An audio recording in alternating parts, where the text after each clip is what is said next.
Building upon the previous module's discussion of homeowners associations, CC&Rs, and liens, this section focuses on another fundamental concept in Arizona real estate: easements and encumbrances.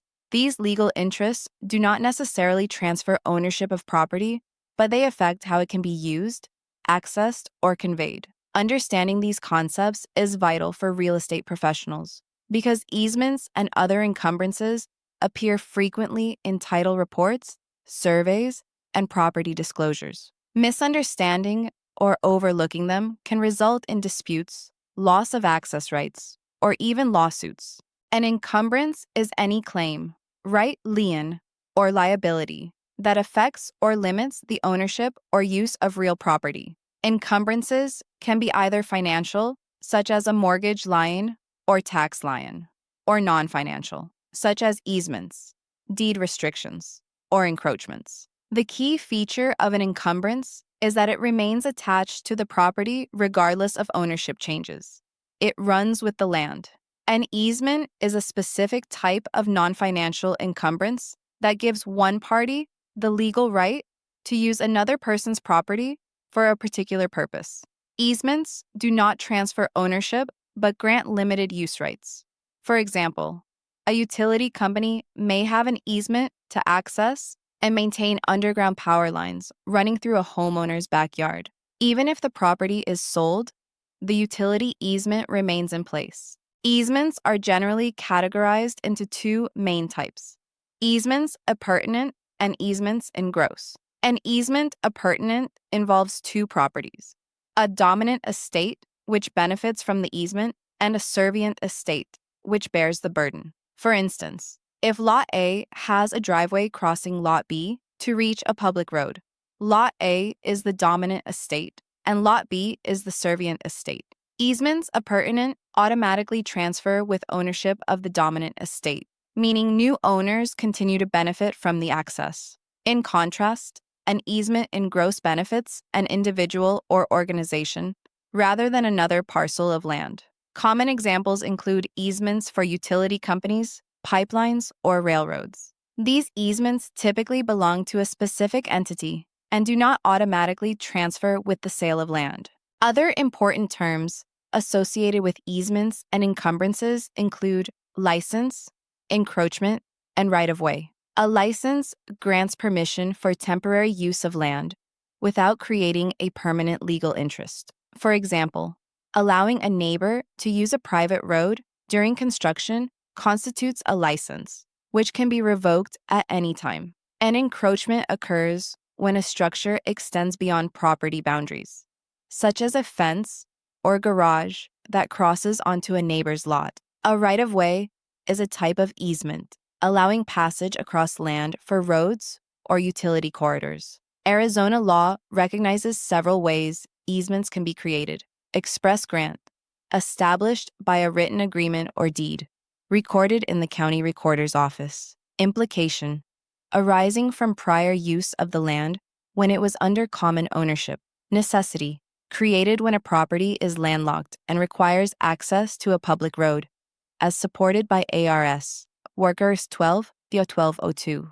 Prescription, similar to adverse possession, it arises through continuous, open, and hostile use of another's property for a specific period, generally 10 years under Arizona law. Condemnation, established through eminent domain, allowing government entities or utilities to use land for public purposes, such as highways or power lines.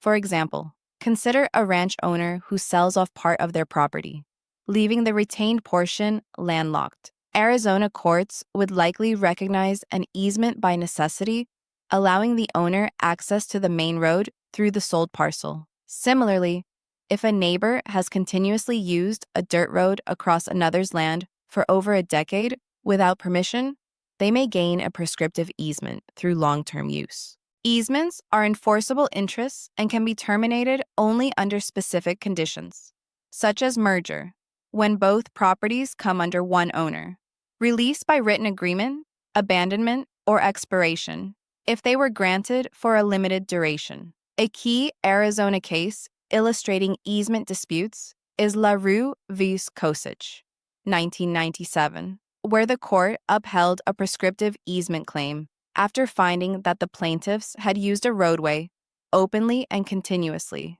for more than 10 years. The ruling reaffirmed Arizona's principle that property owners must monitor their land use and enforce boundaries to avoid inadvertently granting permanent rights to others. Easements are also commonly disclosed during the title examination process. Title companies include recorded easements on the preliminary title report so buyers understand any existing rights affecting the property. Real estate licensees must ensure that their clients are aware of all easements listed on the title commitment before closing.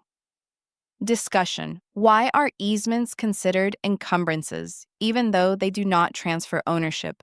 Answer: because they restrict how a property can be used or developed and remain attached to the land regardless of ownership changes. What is the difference between an easement appurtenant and an easement in gross? Answer: an easement appurtenant benefits another parcel of land, while an easement in gross benefits an individual or company rather than a property. How can an easement by necessity arise under Arizona law? Answer: when a property becomes landlocked after a division of land, and access is required to reach a public road. Review summary: easements and other encumbrances are legal interests that affect real property without transferring ownership. An encumbrance may be financial, such as a lien, or non-financial, such as an easement or restriction. Easements grant the right to use land for specific purposes and can be created through express grant, necessity, prescription, or eminent domain. Arizona law ensures these interests are recorded to provide public notice and maintain clear title. Real estate professionals must identify, explain, and disclose all easements during transactions to protect their clients and uphold legal compliance. Understanding these concepts allows licensees to navigate issues involving access, boundaries, and property use more effectively.